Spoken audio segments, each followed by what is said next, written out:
Hello ನಮಸ್ಕಾರ. ನಾನಿವತ್ತು ಬಂದಿರೋದು ಒಂದು ಇಂಟ್ರೆಸ್ಟಿಂಗ್ ಟಾಪಿಕ್ ಜೊತೆಗೆ. ನಿಮ್ಗೆಲ್ಲರಿಗೂ ಕನ್ನಡ ಇಂಡಸ್ಟ್ರಿಯಲ್ಲಿ ಹೈಯೆಸ್ಟ್ ಗ್ರಾಸಿಂಗ್ ಅಂತ ಹೇಳಿದ್ರೆ ನೆನಪಾಗೋದು ಎರಡೇ ಚಿತ್ರ, ಒಂದು KGF, ಇನ್ನೊಂದು ಕಾಂತಾರ. ಅದನ್ನ ಹೊರತುಪಡಿಸಿ ಕೂಡ ಕನ್ನಡದಲ್ಲಿ ರೆಕಾರ್ಡ್ ಬ್ರೇಕಿಂಗ್ ಕಲೆಕ್ಷನ್ ಮಾಡಿರ್ತಕ್ಕಂಥ ಸಾಕಷ್ಟು ಮೂವಿ ಇದೆ ಅಂತ ಹೇಳಿದ್ರೆ ನಂಬ್ತೀರಾ? ಬನ್ನಿ ಇವತ್ತು ಮಾತಾಡೋಣ ಅಂತ ಮೂವೀಸ್ಗಳ ಬಗ್ಗೆ. Top 10 highest grossing Kannada movies of all time.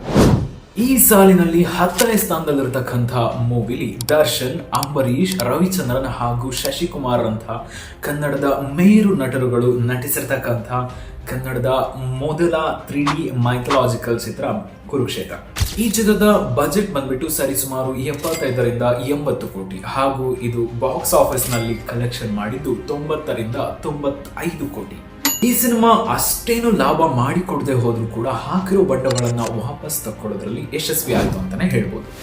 9ನೇ ಸ್ಥಾನದಲ್ಲಿರ್ತಕ್ಕಂಥ cinema pet lovers ನ ತುಂಬಾ ಚೆನ್ನಾಗಿ ಅಟ್ರಾಕ್ಟ್ ಮಾಡಿ, ಪೆಟ್ ಲವರ್ಸ್ ಅಲ್ಲದೆ ಇರೋರ್ನು ಕೂಡ ಸಿನಿಮಾ ಥಿಯೇಟರ್ಗೆ ಕರ್ಕೊಂಡು ಬಂದು ಕಣ್ಣಲ್ಲಿ ನೀರು ತರಿಸತಕ್ಕಂತಹ ಮೂವಿ 777 ಚಾರ್ಲಿ.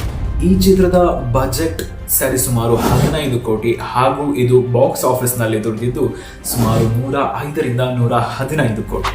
ಇನ್ನು 8ನೇ ಸ್ಥಾನದಲ್ಲಿರ್ತಕ್ಕಂಥ ಮೂವಿ ಇದೇ ಕೊನೆಯ ವರ್ಷ ಅಂದ್ರೆ 2025ರಲ್ಲಿ ತೆರೆ ಕಂಡು ಫ್ಯಾಮಿಲಿ ಆಡಿಯನ್ಸ್ ನ ಥಿಯೇಟರ್ಗೆ ಕರ್ಕೊಂಡು ಬಂದು ಒಂದು ಕಾಮಿಡಿ ಜಾನ್ರ ಸಿನಿಮಾ ಕೂಡ ಈ ಮಟ್ಟಿಗೆ ದುಡಿಯುತ್ತೆ ಅಂತ ತೋರಿಸ್ಕೊಟ್ಟಿರ್ತಕ್ಕಂಥ ಮೂವಿನೇ ಸೂ ಫ್ರಾಮ್ ಸೋ.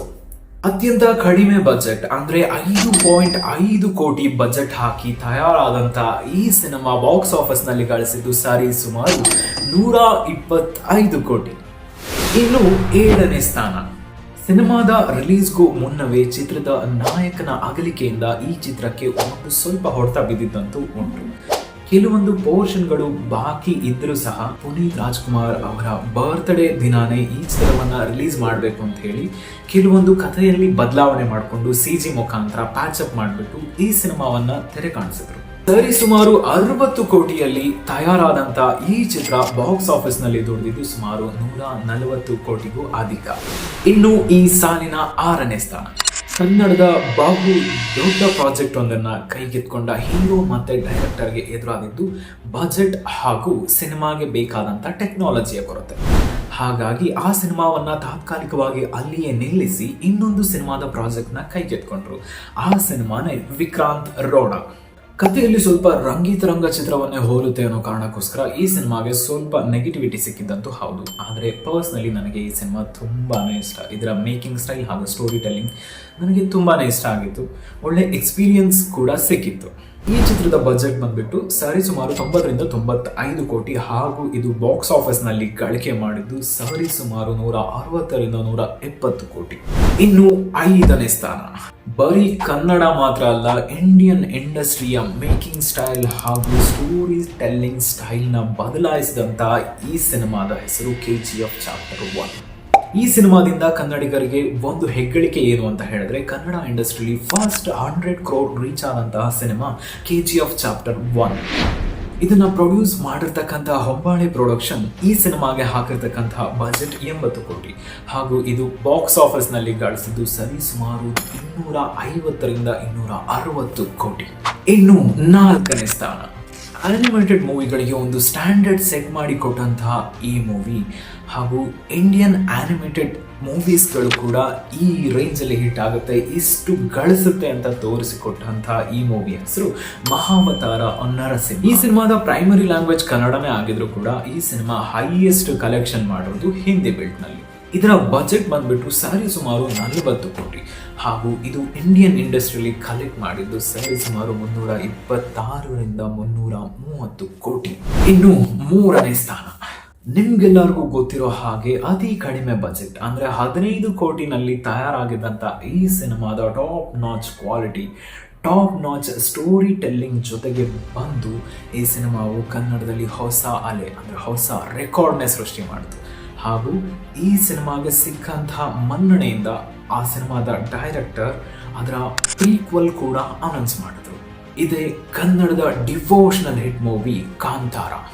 ಸುಮಾರು 15 ಕೋಟಿ ಅಂದ್ರೆ ಕಮ್ಮಿ ಬಜೆಟ್ ನಲ್ಲಿ ತಯಾರಾದಂತ ಈ ಸಿನಿಮಾ ಗಳಿಸಿದ್ದು 400ರಿಂದ 450 ಕೋಟಿ. ಎಲ್ಲಾ ಸಿನಿಮಾಗಳು ಫಸ್ಟ್ ಡೇ ನಲ್ಲಿ ತುಂಬಾ ಜಾಸ್ತಿ ಕಲೆಕ್ಷನ್ ಮಾಡಿಬಿಟ್ಟು ಹೋಗ್ತಾ ಹೋಗ್ತಾ ಕಮ್ಮಿ ಕಲೆಕ್ಷನ್ ಮಾಡ್ತವೆ. ಆದರೆ ಈ ಸಿನಿಮಾದ ಕೇಸೇ ಬೇರೆ. ಫಸ್ಟ್ ಡೇನೇ ಕಮ್ಮಿ ಕಲೆಕ್ಷನ್ ಮಾಡಿ ಹೋಗ್ತಾ ಹೋಗ್ತಾ 10 ಕೋಟಿ 20 ಕೋಟಿ ಕೆಲವೊಂದು ದಿನ 20 ಕೋಟಿವರೆಗೂ ಹೋಗಿದ್ದು ಕೂಡ ಇದೆ. ಇನ್ನು 2ನೇ ಸ್ಥಾನ. ಈ ಚಿತ್ರ ಮಾಡೋದ್ರೊಳಗೆ ಮೋಸ್ಟ್ಲಿ ಅದರ ಡೈರೆಕ್ಟರ್ ಕಮ್ ಹೀರೋ ತುಂಬ ದೊಡ್ಡ ಯುದ್ಧನೇ ಮಾಡಬೇಕಾಗಿ ಬಂತೇನೋ. ಯಾಕಂದ್ರೆ ಈ ಚಿತ್ರದ ಡೈರೆಕ್ಟರ್ ಇದಕ್ಕೂ ಮುಂಚೆ ಇಷ್ಟೊಂದು ದೊಡ್ಡ ಬಜೆಟ್ನ ಮೂವಿನ ಹ್ಯಾಂಡಲ್ಲೇ ಮಾಡಿರಲಿಲ್ಲ. ಹಿಂದಿನ ಚಿತ್ರಕ್ಕೆ ಸಿಕ್ಕ ಪ್ರಶಂಸೆ ಹಾಗೂ ಗಳಿಕೆಯಿಂದ ಈ ಚಿತ್ರಕ್ಕೆ ಎಕ್ಸ್ಪೆಕ್ಟೇಷನ್ ಮುಗಿಲೇ ಮುಟ್ಟಿತ್ತು ಅಂತ ಹೇಳ್ಬೋದು. 2025ರ ಇಂಡಿಯನ್ ಇಂಡಸ್ಟ್ರಿಯಲ್ಲಿ ಸೆಕೆಂಡ್ ಹೈಯೆಸ್ಟ್ ಗ್ರಾಸಿಂಗ್ ಹಾಗೂ ಕನ್ನಡ ಇಂಡಸ್ಟ್ರಿಯ ಹೈಯೆಸ್ಟ್ ಗ್ರಾಸಿಂಗ್ ಮೂವಿ ಆದಂತಹ ಚಿತ್ರ ಕಾಂತಾರ ಚಾಪ್ಟರ್ 1. ಸುಮಾರು 100ರಿಂದ 150 ಕೋಟಿ ಬಜೆಟ್ನಲ್ಲಿ ತಯಾರಾದಂಥ ಈ ಸಿನಿಮಾ ದುಡಿದಿದ್ದು 850ರಿಂದ 860 ಕೋಟಿ. ಇನ್ನು 1ನೇ ಸ್ಥಾನ. ಕನ್ನಡದ ಒಬ್ಬ ಸ್ಟಾರ್ ನಟನನ್ನ ಪ್ಯಾನ್ ಇಂಡಿಯನ್ ಸ್ಟಾರ್ ಹೀರೋ ಆಗಿ ಮಾಡಿರ್ತಕ್ಕಂಥ ಒಂದು ಮೂವಿನ KGF ಚಾಪ್ಟರ್ 2. ಈ ಚಿತ್ರದ ರೆಕಾರ್ಡ್ ಏನು ಕಮ್ಮಿ ಇಲ್ಲ. ಈ ಚಿತ್ರದ ಮೊದಲನೇ ಪಾರ್ಟ್ ಬಂದ್ಬಿಟ್ಟು ಕನ್ನಡ ಇಂಡಸ್ಟ್ರಿಯಲ್ಲಿ ಫಸ್ಟ್ 100 ಕ್ರೋರ್ ರೀಚ್ ಆಗಿರ್ತಕ್ಕಂಥ ಮೂವಿ. ಹಾಗೆ ಇದರ ಹೆಗ್ಗಳಿಕೆ ಬಂದ್ಬಿಟ್ಟು ಕನ್ನಡದಲ್ಲಿ ಫಸ್ಟ್ ಒಂದು ಮೂವಿ 1000 ಕೋಟಿ ರೀಚ್ ಆಗಿದೆ ಅಂತ ಹೇಳಿದ್ರೆ ಅದು ಇದೇ ಮೂವಿ KGF ಚಾಪ್ಟರ್ 2. ಈ ಮೂವಿಗೆ ಹಾಕಿದ ಬಜೆಟ್ ಬಂದು ಸುಮಾರು 100 ಕೋಟಿ ಹಾಗೂ ಇದರ ಕಲೆಕ್ಷನ್ ಬಂದು 1250 ಕೋಟಿಗೂ ಮೀರಿತು. ಪ್ರಾಫಿಟ್ ವಿಷಯಕ್ಕೆ ಬಂತು ಅಂತ ಹೇಳಿದ್ರೆ ಮುಂದೆ ನಿಲ್ಲೋದು ಕನ್ನಡ ಇಂಡಸ್ಟ್ರಿಯಲ್ಲಿ ಕಾಂತಾರ. ಇದಕ್ಕೆ ಹಾಕಿರೋ ಬಜೆಟ್ ಬರೀ 15 ಕೋಟಿ, ಇದು ದೊಡ್ಡದಿರೋದು ಸರಿಸುಮಾರು 150 ಕೋಟಿ.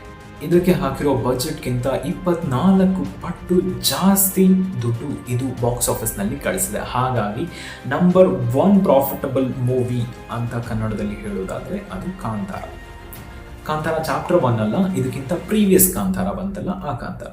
ಓಕೆ, ಇದಾಗಿತ್ತು ಇವತ್ತಿನ ಇಂಟ್ರೆಸ್ಟಿಂಗ್ ಟಾಪಿಕ್. ಇದೇ ರೀತಿಯ ಸಿನಿಮಾಗಳ ಇಂಟ್ರೆಸ್ಟಿಂಗ್ ವಿಷಯಗಳ ಬಗ್ಗೆ ನಿಮಗೆ ತಿಳ್ಕೊಳ್ಳೋ ಆಸಕ್ತಿ ಏನಾದ್ರು ಇದೆ ಅಂತ ಹೇಳಿದ್ರೆ ಈ ಚಾನಲ್ಗೆ ದಯವಿಟ್ಟು ಸಬ್ಸ್ಕ್ರೈಬ್ ಮಾಡಿ ಹಾಗೂ ಪಕ್ಕದಲ್ಲಿ ಕಾಣ್ತಿರುವಂತಹ ಬೆಲ್ ಐಕಾನ್ ಅನ್ನು ಕ್ಲಿಕ್ ಮಾಡಿ. ಹಾಗೆ ಈ ಚಾನಲ್ನಲ್ಲಿ ಹೊಸ ಸಿನಿಮಾಗಳ ರಿವ್ಯೂ ಕೂಡ ಬರುತ್ತೆ. ದಯವಿಟ್ಟು ಸಬ್ಸ್ಕ್ರೈಬ್ ಮಾಡಿಕೊಂಡು ಸಪೋರ್ಟ್ ಮಾಡಿ. ನಮಸ್ಕಾರ.